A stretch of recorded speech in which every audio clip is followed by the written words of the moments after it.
नमस्कार दोस्तों, आज का डिक्टेशन 100 शब्द प्रति मिनट स्टार्ट होगा 5 सेकंड बाद। स्टार्ट।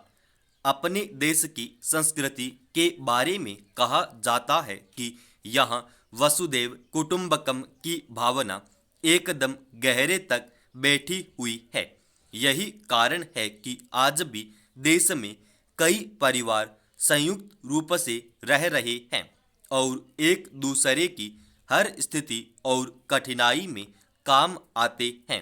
हालांकि वर्तमान में युवा पीढ़ी ने कुछ हद तक पाश्चात्य संस्कृति को पसंद करना शुरू कर दिया है, क्योंकि उसके हाथों में स्मार्टफोन है और वह एकल रहने की प्रवृत्ति देख रहा है। हालांकि उसके बाद भी वह वसुदेव कुटुंबकम की भावना से मुंह नहीं मोड़ना चाहता है।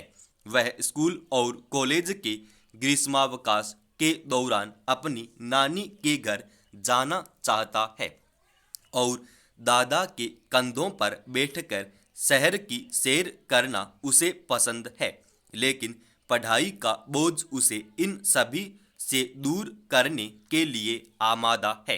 पिछले दिनों कई ऐसी खबरें देखा और यह सोचने को मजबूर हो गया कि अपने देश में भलाई की नदी कितनी प्रवाहित हो रही है और हर कोई इसमें डुबकी लगाकर अपने आप को स्वच्छ और निर्मल करना चाहता है।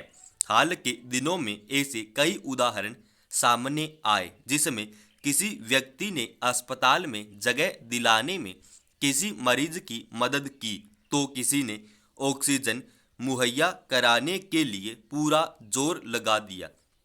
ऐसे भी मामले देखे गए जिसमें अगर महामारी से किसी व्यक्ति की मौत हो गई और परिजनों या पड़ोसियों ने अंतिम संस्कार करने से मना कर दिया, तो दूसरे धर्म या वर्ग के लोगों ने आगे बढ़कर मृतक के धर्म के मुताबिक अंतिम संस्कार कराया। ऐसी घटनाएं बताती हैं कि सब कुछ तकनीकी होती है। इस दुनिया में भी समाज का मूल तत्व और उसकी संवेदना अभी बची हुई है। आधुनिक तकनीकी पर इसी पर हमला कर रही है। हालांकि संवेदना से बचे हुए बहुत सारे लोग इसी तकनीक का सहारा लेकर एक दूसरे की मदद भी कर रहे हैं। अगर देश में किसी भी व्यक्ति के मन और दिमाग में सहायता की भावना न होती तो पिछले वर्ष हुई पूर्णबंदी के दौरान कोरोना से कम और भूखमरी से कितने ही लोगों की जान चली जाती। कई दानदाताओं ने मुश्किल में पड़े मजदूर वर्ग के लिए खाने और उन्हें उनके गांवों तक पहुंचाने के लिए वाहनों तक की व्यवस्था कर दी।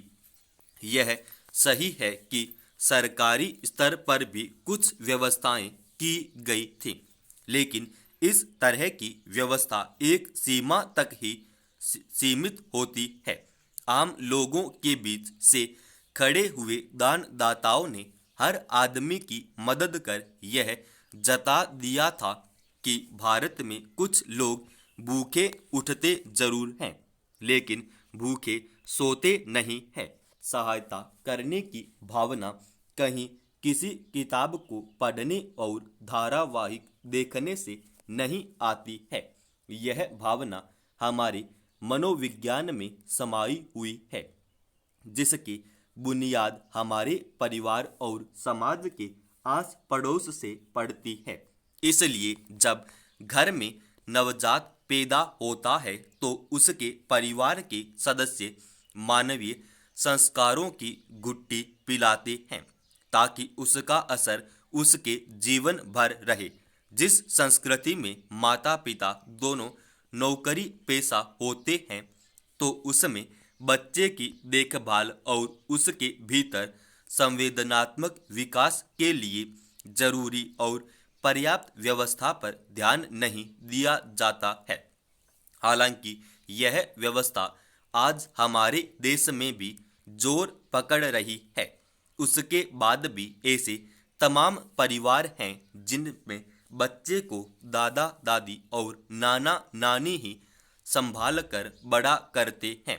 इसके अलावा सार्वजनिक वाहनों में महिलाओं की सीट पर बैठे पुरुषों की शिकायतें आम हैं, लेकिन ऐसे भी उदाहरण आए दिन देखने को मिल जाएंगे जिसमें अगर कोई महिला बस या रेलगाड़ी में खड़ी खड़ी सफर करती है तो उसे सम्मान पूर्वक कोई पुरुष यात्री अपनी सीट देकर उसे बैठाता है।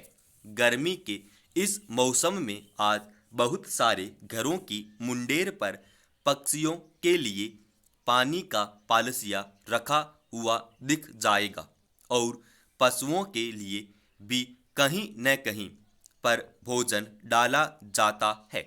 मेरे शहर में आज भी कुछ खास मौकों पर श्वानों के लिए हलवा बनाया जाता है और पक्षियों को प्रतिदिन चुगा दाना डाला जाता रहा है। ये सभी पीढ़ियों से चली आ रही परंपरा और उसके साथ नत्थी मनोविज्ञान की बदौलत ही किए जा रहे हैं। कोई बच्चा जो काम अपने घर में देखता है और उसे सीखता है तो वह उसे बड़ा होने पर अपनाता भी है। इसलिए कहा भी जाता है कि बच्चों को संस्कार दिए बिना सुविधाएं देना पतन का कारण भी है। इस पतन को रोकने के लिए भी घर में माँ अपने लाडले को समाज में कुछ अच्छा करने का ज्ञान देती है। किसी दार्शनिक ने कहा भी है कि दुनिया की हर चीज कुछ न कुछ कीमत देकर खरीदी जा सकती है। कुछ चीजें डरा धमकाकर तो कुछ चीजें छीन कर, लेकिन व्यक्ति का मानस वह पक्ष है जो न तो दौलत से खरीद सकते हैं और न ही डरा धमकाकर। यह सिर्फ माता पिता और परिजन से मिल पाता है।